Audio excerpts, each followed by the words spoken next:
tá um pouco cansativo a quantidade de coisas que saem. Bom, sempre é um pouco cansativo a quantidade de coisas que roda pelas redes sociais e as opiniões que vão em torno dela. Todo mundo, claro, todo mundo tem direito à opinião, mas algumas opiniões têm que ser analisadas sob a ótica dos fatos. Não basta eu falar que eu não gosto de sorvete de limão porque tem gosto de caqui, que aí a coisa está complicada. Então, assim, você falar eu não gosto de algo tem que ser baseado em alguma coisa. Eu gosto de algo tem que ser baseado em alguma coisa real da mesma forma. E isso não tem acontecido. O que tem acontecido normalmente é que as pessoas têm se apegado a alguns discursos e basicamente jogado para as favas qualquer fato, qualquer coisa racional. Então, dentro desse conceito aí, a gente, essa semana ficou um pouco mais irritado que o normal com a quantidade de bobagem. A gente passou até por algumas situações pessoais estranhas, conversando com pessoas que falaram imbecilidades, vou ser franco para vocês. A gente já falou uma vez, nós perdemos uma vez uma grande amiga por causa disso, que não tiver mais contato, agora mais um. Mais um que some porque simplesmente não consegue analisar as coisas sob a ótica da racionalidade, tá? Tem aquele discurso virtuoso, uma percepção de superioridade que não tem, né? A pessoa acha realmente que ela é superior em termos de virtude, em termos de intelecto, e não é. E aí chega dando carteirada e tal. Então, como encheu um pouco o saco dessa história toda, a gente resolveu fazer esse programa aqui, falando um pouco das bobagens que vocês ouvem por aí afora e como é que elas não se encaixam dentro do plano real das coisas. Não é nem questão de nós vamos opinar aqui, olha, isso é bom, isso é ruim, está certo ou errado. São fatos que acontecem relacionados a certas coisas que não estão sendo levadas em consideração, tá bom? São 4 ou 5 itens que nós vamos discutir. Daqui a pouco a gente volta.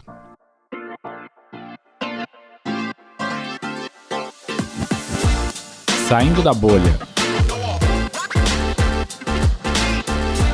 Menos notícia, mais informação para você.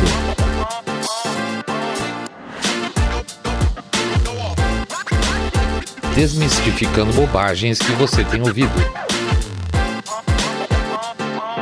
Bem-vindos ao Saindo da Bolha, esse é o nosso episódio 65, então vamos lá trabalhar um pouco, dar umas debuncadas em alguns assuntos que a gente considera importante, com coisas que são de domínio público, tá? Que as pessoas estão discutindo como essas informações de domínio público não existem. Antes de mais nada, vamos pedir para vocês entrarem lá no site www.saindabolha.com.br e clicar no botão follow ou seguir a gente nas demais plataformas de podcast. Pedir também para vocês fazerem o famoso boca a boca sarado, quando vocês contam para os seus amigos que vocês estão acompanhando um podcast cabeça direita limpinho supimpa, que detesta, abomina o politicamente correto e as pessoas que têm ego inflado demais. E finalmente, finalmente não, eu sempre falo finalmente, mas não é. Pede também para vocês considerarem dar uma passada no site do nosso e-book lá, o Treler, www.treler.com.br, onde a gente repassa para vocês a nossa estrutura de trabalho, como é que vocês podem também chegar às melhores informações, mesmo com fontes horrorosas, como são muitas vezes aquelas coisas que a gente tem que acompanhar pela mídia tradicional, porque é a base de onde começa toda a informação, sempre, né? E finalmente a gente pede para vocês também considerarem o famoso Pix, e o Pix tem uma importância muito grande, porque ele é o giro do Saindo da Bolha, tá? É o Pix que faz a coisa correr batidinha lá, a gente poder tocar os nossos projetos, abrir novas frentes e tá pronto aí para sempre trabalhar junto com vocês.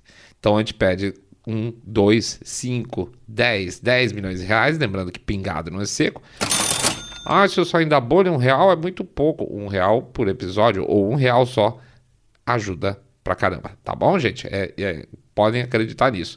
O conjunto da nossa comunidade, os nossos amigos, são o que movem isso aqui, beleza? Bom, é isso aí, já falei um pouquinho de cada uma das coisas, vamos pra frente, vida que segue.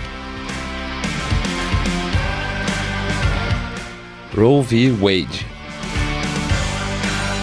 Bom, esse é o tópico mais recente, né? Roe versus Wade, falou-se muito essa semana, aliás é o fator que gerou desentendimento com esse conhecido nosso de longo tempo que acha que nós estamos passando por um momento terrível porque Roe versus Wade foi revertido, como eles falam lá nos Estados Unidos, e que isso não tem absolutamente nada a ver com direitos ou não direitos de aborto. Isso aí são dois processos completamente diferentes. Muito bem.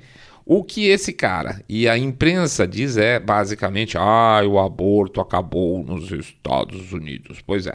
Ou então manchetes que você vê por aí afora, o aborto agora é ilegal nos Estados Unidos. Isso é puro mambo-jumbo, fake news, invencionice, falta de capacidade profissional de jornalista, tá? O fato é que o que a Suprema Corte decidiu é que o aborto não é um direito constitucional.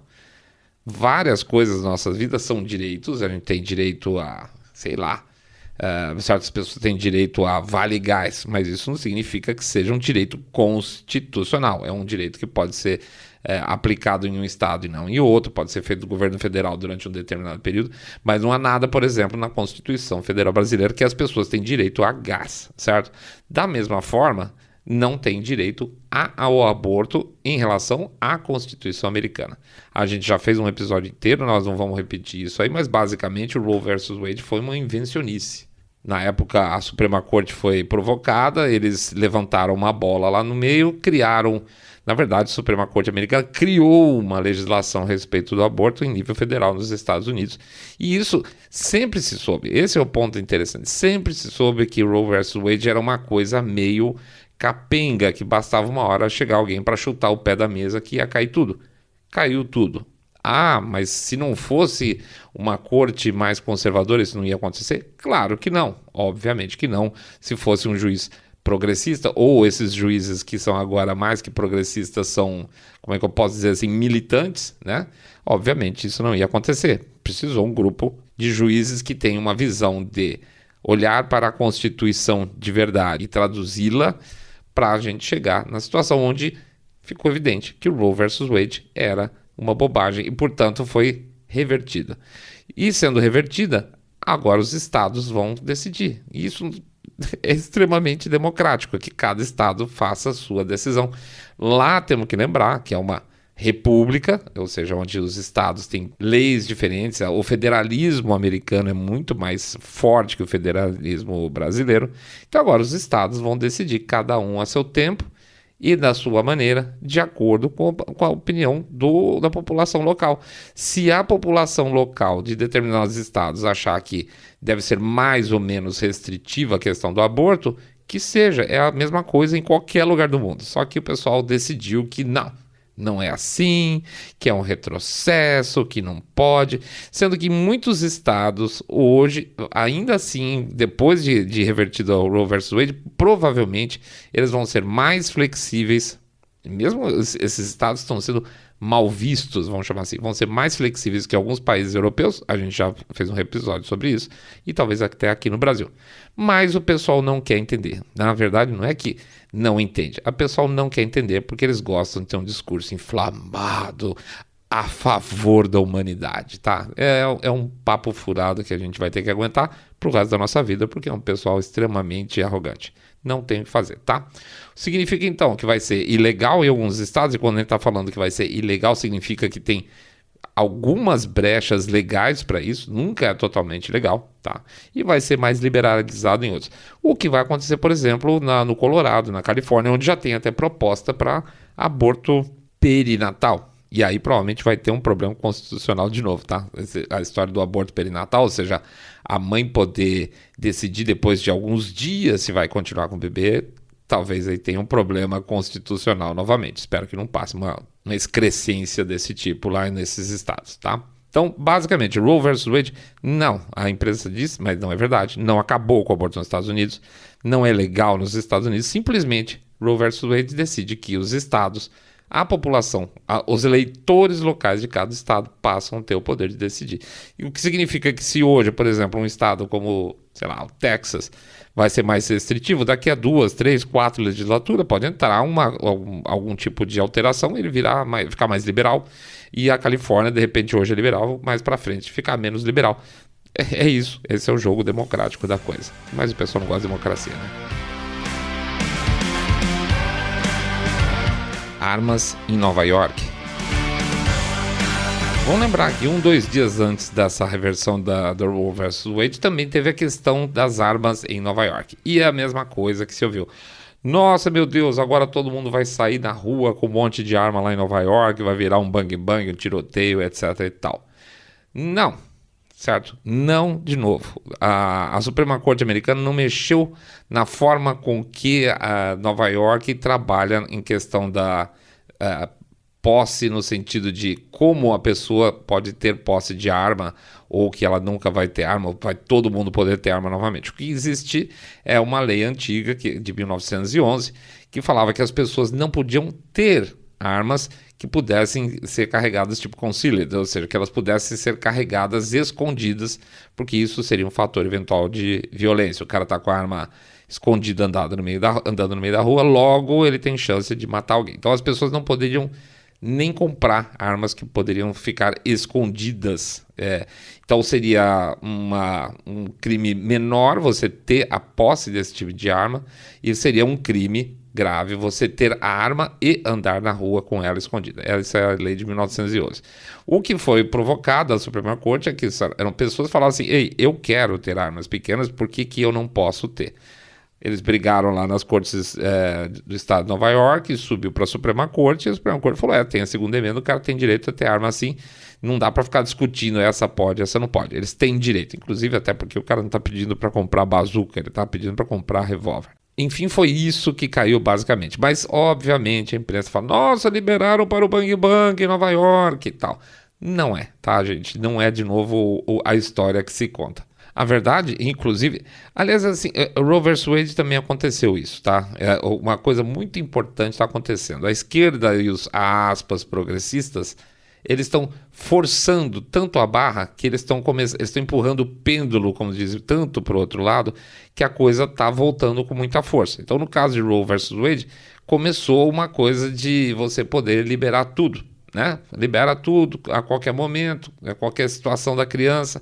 E na questão de armas também. Na verdade, quando você começa a pressionar demais, como é o caso dessa lei, apesar de antiga, em Nova York falar assim: não, você não pode ter esse tipo de arma, é natural que num determinado momento o cidadão vai se revoltar contra isso e vai entrar dentro dos meios legais, tentar provar que ele está certo e que ele tem determinados direitos constitucionais. Ter a arma lá em Nova York é um direito constitucional, logo eu posso comprar a arma que eu quiser.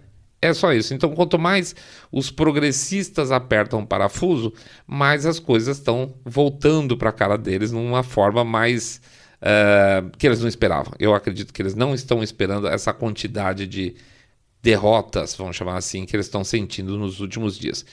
E é claro, tudo isso, seja a questão de armas, seja a questão de aborto lá nos Estados Unidos, vai ser usado para fins de campanha eleitoral, porque eles sabem também que eles estão porcos lá para outubro, novembro. Não vai dar pedal, né, gente? Eles sabem que eles estão perdendo, que as pesquisas, tanto da popularidade do Biden como dos candidatos em geral democratas, não estão nada boas, tá? A tendência é de reversão tanto do Congresso quanto do Senado. E em um padrão que não se vê há muito tempo, tá? Hoje o Biden, inclusive, é considerado, em termos de pesquisa, o pior presidente, que era um título que ninguém tirava da mão do Carter, tá? E ele conseguiu estar pior que o Carter hoje em dia. Então, é isso. Quanto mais eles vão apertar, mais reação vai ter. E é uma reação democrática. Eles detestam reação democrática. Você força uma determinada situação, a pessoa procura justiça e ganha. Eles não se conformam. É uma coisa impressionante. E aí vem todo um discurso de que a direita, que nem o vídeo que nós colocamos lá no YouTube, é a direita religiosa, né? É a direita religiosa, a super direita, que está fazendo esse tipo de coisa, que está atrapalhando o país, a culpa é da religião, a culpa é de quem não entende, que não gosta, na verdade, de processos democráticos. Efeitos colaterais da vacina. Tem uma outra bobagem que continua circulando até hoje, a questão de efeitos colaterais de vacina, né? Não, mas isso não isso é o de menos. Não, essa questão dos esportistas que estão morrendo não tem nada a ver, ou não é sequer anunciado, tá? Mas basicamente qualquer coisa que você fala a respeito de vacina, você é anti-vax, certo? Acho que é fácil a gente entrar em acordo em relação a isso, tá? Mas um ponto, além dos eventuais óbitos que estão acontecendo, são os efeitos colaterais que geram problemas mais graves nas pessoas, tá? Lembrando, então, que no começo você falar isso, você era antivax. Depois, as pessoas que ficavam incomodadas com esse tipo de assunto falavam, não, tem, mas é pouco. E agora nós chegamos numa situação de um estudo publicado agora dia 23/6, ou seja, de poucos dias atrás. Esse estudo, que eu vou deixar o link no Telegram, chama em inglês Eventos Adversos Graves de Interesse Especial após a vacinação com mRNA em ensaios randomizados. E quando a gente fala de vacinação com mRNA, nós estamos falando de Pfizer e Moderna, tá? Aí você pode falar, poxa vida, mas será que é um pessoal que vale a pena analisar? Aparentemente sim, porque são caras, basicamente, aqui eu pego o nome de alguns deles, cadê? Mark Jones, Bond University, Sander Greenland, Universidade de Califórnia, Los Angeles, Patrick Whelan, Universidade da Califórnia, Los Angeles, Robert Kaplan, Stanford University, Peter Dosh, University of Maryland. Quer dizer assim, não é nenhum Zé Ninguém, tá? Tudo cara de grande universidade americana que fizeram uma análise mais profunda agora sobre efeitos adversos. Eu vou, para não falar que eu estou interferindo no conteúdo desse estudo, o que eu vou fazer? Eu vou ler basicamente o que foi publicado, beleza? Assim fala assim, não é opinião do seu Sandro da Bolha, é o que está publicado, tá? O abstrato desse estudo diz o seguinte: introdução. Em 2020, antes do lançamento da vacina Covid-19, a Coalition for Epidemic Preparedness Innovation e a Brighton Collaboration criaram uma lista prioritária endossada pela Organização Mundial de Saúde de potenciais eventos adversos relevantes para as vacinas Covid-19. Por que eles fazem isso? Eles levantam essa lista, olha, eu acho que pode dar pepino aqui, aqui, aqui, porque em cima desses pepinos eles vão estudar depois se eles deram ou não, tá? Então você não fala assim, pode dar qualquer coisa. Será que se eu tomar aspirina pode dar caspa no joelho? Não vai dar caspa no joelho. Então os caras não vão analisar isso aí. Mas pode dar dor de estômago por causa da flora? Pode sim. Por causa do estômago, perdão. Pode sim. Acidez, qualquer coisa desse sentido? Ok. Então estuda acidez estomacal quando for aspirina, mas não estude caspa no joelho, tá? Então é isso. Você cria uma lista de efeitos colaterais adversos, relevantes. Muito bem. Aí eles continuam. Eles pesquisadores, aproveitamos a lista da Brighton Collaboration para avaliar eventos adversos graves de interesse especial observados em ensaios randomizados de fase 3 da vacina de mRNA Covid-19. Então eles estão falando, olha, estamos analisando só aquilo que eles falaram que eram possíveis efeitos colaterais, poderiam vir a ser efeitos adversos das vacinas. Não estou inventando nada, tá? Item seguinte, métodos, análise secundária de eventos adversos graves relacionados nos ensaios clínicos randomizados de fase 3, controlados por placebo das vacinas Pfizer, Moderna, mRNA, Covid-19, dá os códigos, com foco na análise de possíveis eventos adversos de interesse especial identificados pela Brighton Collaboration. Beleza? Bom. Resultados. Muito bem, chegamos lá. As vacinas Pfizer e Moderna mRNA Covid-19 foram associadas a um risco aumentado de eventos adversos graves de interesse especial, com um aumento de risco absoluto. Aí ele vai passar os números, que são parte estatística. Combinadas, as vacinas de mRNA foram associadas a um aumento de risco absoluto de eventos adversos graves de interesse especial de 12,5 parará. O risco excessivo de eventos adversos graves de interesse especial superou a redução do risco de hospitalização por Covid-19 em relação ao grupo placebo nos ensaios de Pfizer e Moderna, 2,3 a 6,4 para 10 mil habitantes, respectivamente. Então, vou falar de novo. O risco excessivo de eventos adversos graves de interesse especial superou a redução do risco de hospitalização. Então, é mais fácil você ter um efeito adverso grave, em função da vacina, do que ser hospitalizado. É isso. Basicamente, o estudo fala exatamente isso. E aí ele tem mais um último item aqui, discussão. O excesso de risco de eventos adversos graves encontrado em nosso estudo aponta para a necessidade de análises formais de dano-benefício, particularmente aquelas que são estratificadas de acordo com o risco de desfechos graves de Covid-19, como hospitalização ou morte. Tá? Não vou esticar. É isso aqui que é a nossa última notícia que a gente recebe em relação a esse tema, que sempre foi motivo de desmonetização, foi motivo de banimento do Twitter, foi motivo de do Saindo da Bolha estar piorado em relação ao Facebook. Falando, por exemplo, de efeitos adversos em vacina, está aqui o último estudo dizendo que, pelos cálculos do cara, é mais fácil o cara ter um efeito colateral adverso grave do que ele ser hospitalizado por Covid-19. Fico por aqui. Infanticídio. Eu vou entrar numa toada aqui relativa à história da menina lá do aborto da criança de 7 meses lá em Santa Catarina, tá? Tinha algumas opiniões, ouvi outras opiniões e recebi um texto muito bom de um colega meu, um cara muito legal, que por questões aí profissionais eu não posso falar o nome dele, mas é um cara batuta, como eu diria, supimpa, e ele mandou um texto interessante que eu faço questão, a mesma coisa que eu fiz com o item anterior.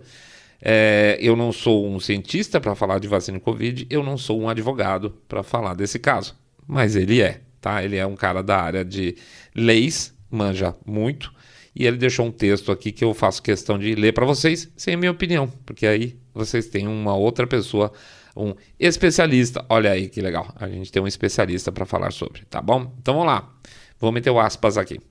Ele bota o seguinte: em relação ao caso concreto, o aspas adolescente um pouco mais velho, na verdade é outra criança. O filho do padrasto da menina. Vivem ou viviam na mesma casa e os dois, aspas, namoravam, até onde possa caber essa classificação para uma relação entre crianças, com o conhecimento e consentimento dos pais há algum tempo. O menino tinha 12 anos no momento da relação sexual que resultou na concepção. Portanto, conforme jurisprudência e doutrina majoritárias, não houve estupro, nem mesmo ato infracional análogo a estupro. Aplica-se, no caso, a chamada, aspas, exceção de Romeu e Julieta, amplamente aplicada no direito americano, que é muito mais conservador do que o brasileiro, e que também vem sendo adotado em decisões judiciais aqui no Brasil, que identifica como ato atípico e, portanto, não criminoso a relação amorosa e ou sexual entre dois menores de idade. Infelizmente, a excessiva erotização e sexualização das crianças, somada à omissão dos pais, resulta numa iniciação sexual cada vez mais precoce. Mas, nesse ponto, concordo com a visão dos doutrinadores de esquerda de que não adianta criminalizar as relações sexuais dos adolescentes. Não é tratando uma criança de 12 anos como estuprador ou menor infrator de prática análoga a estupro e punindo essa criança que resolveremos o problema. Até porque, tecnicamente, por essa interpretação, a própria menina que engravidou também teria cometido ato infracional análogo a estupro ao ter uma relação sexual com outro menor de 14 anos, o que obviamente não faz o menor sentido. Remanesceria a argumentação de, aspas, risco de vida para a mãe. Mas essa exceção legal também não pode ser presumida, deve ser demonstrada por exames clínicos concretos. Não basta dizer se tem menos de 14 anos o risco de vida da grávida é presumido. Não é verdade. Tanto que, diariamente, conforme dados do IBGE, nascem dezenas de crianças no Brasil de mães menores de 14 anos. Em 2020, foram 19 mil crianças nascidas vivas de mães entre 10 e 14 anos. Em período similar de um ano, foram 23 mortes de meninas por complicações com gravidez, ou cerca de 1,2 mortes para cada 1.000 gestações nesta faixa etária, 1,2. As estatísticas gerais de 2021 mostraram que, independente da idade, houve 107 mortes de grávidas para cada 100 mil nascimentos, ou 1,07 morte para cada 1.000 gestações. Portanto, ainda que o risco seja um pouco maior para menores de 14 anos, 1,2 versus 1,07, não cabe falar em presunção legal de risco de vida para a gestante, nesse sentido. Ou então, teremos que assumir que toda e qualquer gestação, sem exceção, traz certo grau de risco para a gestante, o que aliás é verdade, mas não a ponto de caracterizar o risco de vida mencionado na legislação que autoriza o aborto legal. Pois bem, se não houve estupro nem comprovação, no caso concreto, de risco real para a vida da mãe por conta da gestação, cai por terra o argumento de que não seria necessário respeitar o limite temporal com base em determinadas técnicas de identificação de viabilidade do feto, usualmente aplicado para tais casos. Após 22 semanas, o feto já é viável, significando que, se for retirado do útero, possui chances reais de sobreviver, e, portanto, não se fala mais em aborto, mas em indução antecipada de parto. No caso, a menina estava grávida de mais de 22 semanas, cerca de 6 meses, quando a família procurou o hospital, e estava com 29 para 30 semanas, com 7 para 8 meses, quando finalmente interrompeu a gravidez.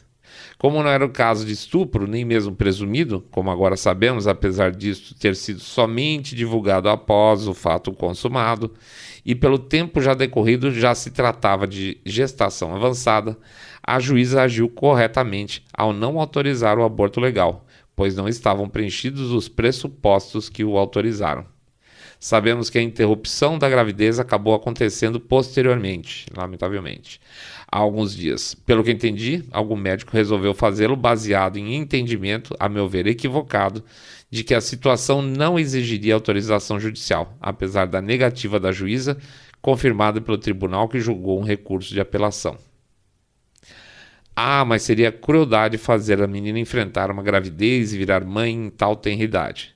Sim, concordo. É uma situação terrível. Mas a melhor solução, nas circunstâncias concretas, não era a prática de infanticídio, pois foi isso que aconteceu.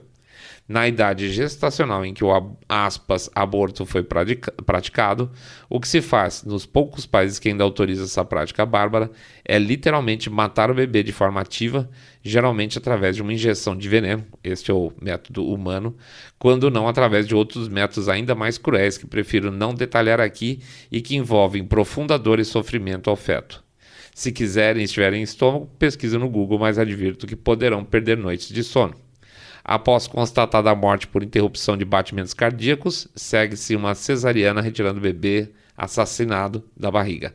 Isso na melhor hipótese, pois também é sabido de casos documentados inclusive nos Estados Unidos através de filmagens clandestinas em clínicas de aborto, em que o bebê sai vivo da barriga e é então morto por ação, injeção de substância letal ou por omissão, deixando-o sem cuidados até morrer de inanição. Meu Deus. Podemos até debater se é ética e moralmente correta a prática do infanticídio em alguns casos específicos, como estupro, gravidez de menor de 12 anos ou outras situações. Alguns defenderão que sim, o infanticídio nesses casos é justificado, seria o menor dos males. Outros terão uma opinião diversa.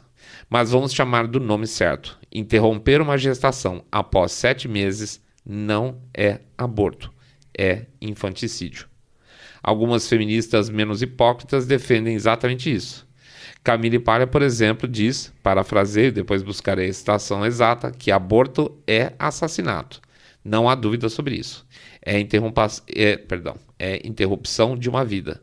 Dizer que se trata apenas de um amontoado de células é uma falsificação, na mesma linha dos que defendiam que os judeus, negros e mulheres não tinham almas, não eram verdadeiros seres humanos. Mas o fato de aborto ser um assassinato não significa que não possa ser praticado, na visão de Camille Paglia. A própria Paglia é a favor do direito de aborto, mas com a consciência de que se está interrompendo uma vida humana, pois o direito da mulher de decidir se quer ou não ter filho se sobreporia ao direito do feto a sobreviver. Eu discordo, mas respeito a posição de Paglia por sua franqueza em chamar as coisas pelos nomes que tem. Em resumo, no caso do debate: 1. Não houve estupro. Houve relação sexual entre 2 menores de idade, fato atípico, não caracterizado como crime. 2. Não havia risco real concreto identificado para a vida da menina grávida se essa prosseguisse com a gestação. 3. As decisões judiciais da juíza e da desembarcadora foram dadas de acordo com a lei brasileira, em consonância com a doutrina e jurisprudência dominantes e em conformidade com as circunstâncias do caso concreto. Não houve erro, nem do ponto de vista legal ou técnico, nas decisões que negaram autorização para a prática do aborto legal. 4. A interrupção da gravidez se deu em 29, 30 semanas, 7 para 8 meses de gestação. Portanto, não foi um aborto, mas indução artificial do parto seguida de morte. 5. Os médicos que praticaram o aborto, entre aspas, em feto de 7 a 8 meses, poderão responder, em tese, na prática dificilmente acontecerá, pela prática de infanticídio. Concluo, por fim, com o meu disclaimer habitual. Sou ateu, não acredito em Deus, nem em vida após a morte, portanto, minha opinião não possui influência religiosa. É isso aí, tá? Fica para vocês a opinião do meu colega aqui. Um grande abraço, rapaz. A Ucrânia vai ganhar. Os russos já se ferraram. Acabaram os tanques, estão mandando velharia da Segunda Guerra para frente. Essa história dos tanques foi uma das mais faladas. Tá acabando os tanques dos caras. Os caras não tem mais armamento nenhum. Bullshit, pessoal. Anteontem estava chegando uma nova leva de tanques T-80 na região lá de Donbass, que são tanques modernos. Tanques antigos estavam sendo usados pelas tropas de apoio da Ossétia do Sul e pelas milícias locais. Vão lembrar, aquela região já estava em guerra com a Ucrânia há algum tempo, certo? E aquela turma, tem as milícias locais, eles tinham um exército praticamente estruturado, que estava usando os tanques velhos. Obviamente os russos não vão botar os tanques novos na mão desses caras, eles nem devem ter treinamento para isso. Então estão chegando lá um monte de comboio ferroviário aí com um tanque T-80 na região, e a coisa está avançando. Independente de qualquer coisa que não seja propaganda ucraniana ou russa, uma coisa é certa. Os russos, desde o começo, não perderam território no sul, só estão expandindo. É isso, basicamente é isso. Como é que um país pode estar ganhando a guerra se ele está constantemente perdendo o território? Tá? Não dá, desculpa, gente. Não é questão de torcida, é questão de racionalidade. Existem basicamente 3 pontos para que eles ocupem o que falta da região inicialmente alvo da operação. Então tem a cidade lá, a famosa Svierodonetsk, essa cidade, não sei, é isso mesmo, Svierodonetsk. Essa cidade, inclusive, teve um papo furado, teve isso, as redes sociais estavam comemorando que tinha tido uma contraofensiva da Ucrânia, a imprensa festejou essa contraofensiva, só que um dia depois o pessoal mesmo desmentiu que não teve essa contraofensiva porcaria nenhuma, mas a imprensa não corrigiu a informação, ficou como tivesse tido uma contraofensiva, e eles estão praticamente, a cidade já acabou, falta só uma parte industrial para terminar a cidade lá, e que é um ponto muito importante, tá? É um grande complexo industrial, vai ser tomado mais cedo ou mais tarde, mais ou menos, deve acontecer mais ou menos como aconteceu lá em Mariupol, né? Lá no sul, lá na costa do Mar Negro.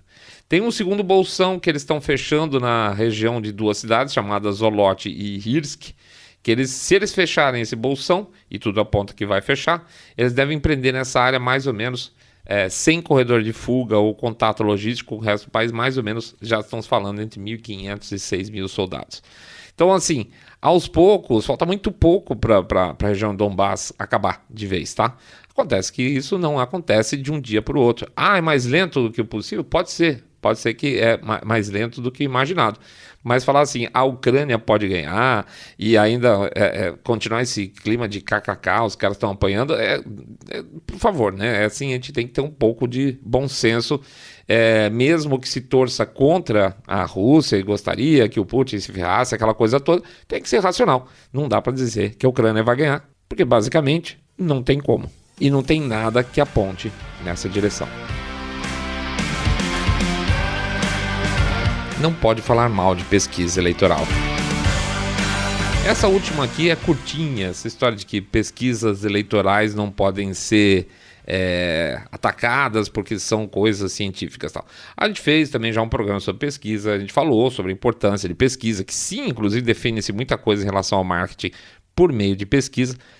são estudos com base científica, é verdade.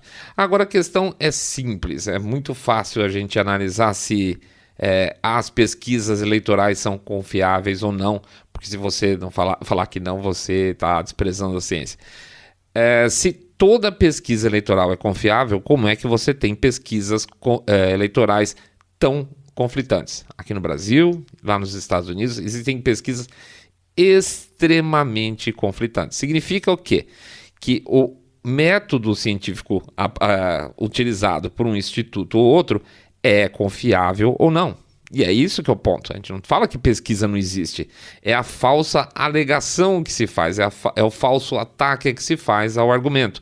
Quando se diz que pesquisa não funciona, estamos dizendo que certos institutos de pesquisa têm pesquisas não confiáveis. Porque se fossem todos confiáveis, todos teriam que ter resultados muito próximos. Não é um pouco parecido, seria muito próximos, tá? Se o método científico pode variar tanto assim, é a mesma coisa que imaginar que a gente falasse a gravidade na Terra, no nível do mar, é 9,8 metros por segundo ao quadrado, mais ou menos 5. Tá? Então você pode ter de 4,8 a 13,8 e assim a gente tem uma margem de erro razoável. Só que aí você vai pesar na balança, vai dar entre, sei lá, um cara de 80 quilos vai dar entre 55 e 110. E aí o médico vai tomar qual decisão? Vai falar para o cara emagrecer, para engordar ou para ele continuar como ele está? E isso não é científico, tá? Então assim, não dá para você falar que pesquisa é anticientífica. O que se diz normalmente, as pessoas estão incomodadas, é que pesquisas eleitorais têm institutos com métodos que não são confiáveis. E por isso eles erram, tá? Então, papo furado. O cara que fica putinho quando você fala que você não confia em pesquisa eleitoral, ele sabe muito bem do que você está falando. E se ele não souber, você aproveita e explica para ele. Bom, é isso aí, pessoal. A gente pede desculpa, o programa um pouco caótico hoje. A gente ficou meio raivoso com a quantidade de coisas que aconteceram aí, com esse monte de bobagem sendo falado por tudo quanto é lugar. Parece que assim, teve uma chuva de bobagem caindo de todos os lados essa semana assim, em cima da gente, como pessoa física, tá? Esses questionamentos que eu estou falando sobre Ucrânia, pesquisa eleitoral, vacina, tudo mais, são coisas que vieram muito forte durante essa semana para a gente falar assim, poxa, se nós estamos passando por essa, é muito provável que outras pessoas estejam passando por essa também. Então a gente falou assim, vamos lá, vamos dar as nossas justificativas, explicar como que normalmente a gente conversa com essas pessoas, que tipo de argumento a gente usa, para quem sabe é útil para vocês aí também, tá bom? É isso aí, a gente agradece mais uma semana fechada aqui, programa 165, puxa, bastante coisa, check. Essa semana nós não tivemos muitos vídeos, na verdade nós tivemos, eu acho que só um vídeo, né? Explico para vocês que a gente está tentando modificar o padrão de vídeos, a gente está estudando ainda, a gente ficou aí com um pé de um lado, um pé do outro, ficou sem fazer o que a gente costumava fazer e sem entregar o novo. Peço desculpa, vamos ver se a gente ajusta isso durante a semana. Lá no YouTube tende a ter mais material novamente, beleza? Um grande abraço. Não, senhora. Vou fazer meu jabá rapidinho, pedindo para vocês entrarem no site www.saindabolha.com.br, clicar no botão follow this podcast. Não, só follow. Seguir a gente no YouTube, sininho, comentário e o likezinho lá também. Pedir para vocês contar para seus amigos que vocês estão acompanhando o podcast Cabeça Direita Limpinho, supimpa, que detesta, abomina o politicamente correto e gente que não consegue entender as coisas. Pedir também para vocês darem uma acessada lá no nosso site Treler, www.treler.com.br. Clicar lá, dá uma analisada no nosso e-book. O material está muito bonito, gente. Vale a pena mesmo, tá? E o preço está bem razoável. Pede também, finalmente, para vocês não esquecerem do nosso Pix, que é o negócio. É o canal para a gente conseguir manter as coisas de pé. O código fica lá nas postagens e o QR Code fica no YouTube sempre, tá? Então, se precisar de... Onde fica para eu doar no Pix lá do Saindo da Bolha, procura no YouTube ou na postagem do último episódio, tá bom? A gente agradece demais, qualquer 1, 2, 5 ou 10 milhões de reais, lembrando que pingado não é seco, ou R$1 por episódio, que ajuda, sempre ajuda pra caramba. Boa semana para todo mundo, muita paz no coração, muita força, saúde. Vamos lá, gente, vamos pra frente, que tá complicado, mas... não sei, é aquilo que a gente falou outro dia. Tem alguns sinais aí de fissura nessa grande represa de... como é que eu posso dizer? valores morais faltantes que estão acontecendo ultimamente, né? A gente fica feliz com as vitórias que ele teve, principalmente, eu acho que assim, motivo para comemorar, agradecer hoje à noite é essa reversão de Roe versus Wade. Isso eu acho fantástico e é um bom começo, é um excelente começo. Twitter, pode ser que o Elon Musk realmente entre, e eu acho que essa vai ser a grande fissura que a gente estava esperando. Eu espero realmente que tenha uma mudança aí de diretriz no Twitter. Vamos lá, sempre otimista. Grande abraço, fiquem todos muito mais super bem. Saindo da bolha.